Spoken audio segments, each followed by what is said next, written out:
हमर राहै सन जो लगाई के चल गेलै दहिया में रोग के करा सुनैये सखी सैया के सो कोढ़िया के याद दिल के छुई जाय छै रोज रोज अपने से छुई जाय छै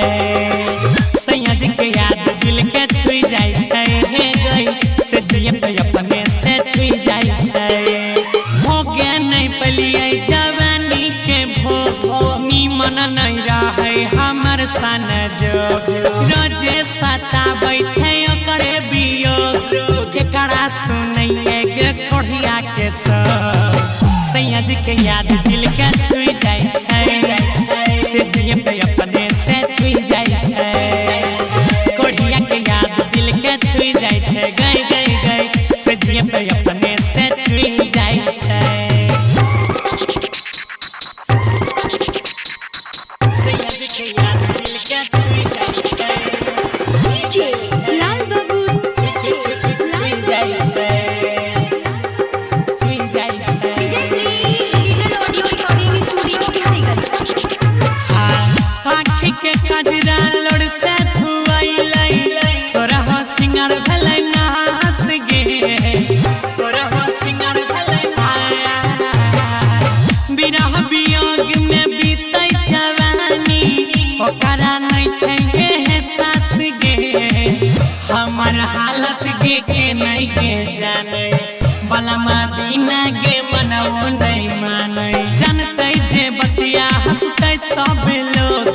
कहियो नहीं लागल कै रसगुल्ला के भोग देह सिहरै कुछ हो जाय छै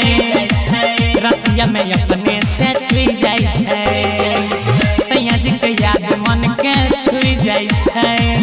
रतिया में अपने से छुई जाय छै सैया जी के याद दिल के छुई जाय छै डीजे लाल बाबू छुई जाय छै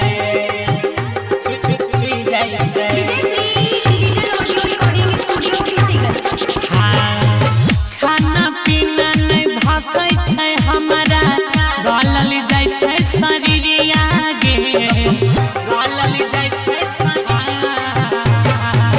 एकरा से नीक रहै नहीं हरक यारवा राखै हरदम फिक्रिया गे हमारे करम के सबटाई दोष छै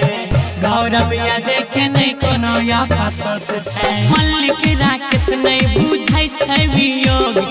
ढालल कै हमारा जवानी के रोग हस्बैंड जी का याद छूटा है से जिए पे अपने से छूटा है आंसू सैया जी के याद मन के छुई जाय छै से जिए पे अपने से छुई जाय छै आंसू छुए छै तू की बुझला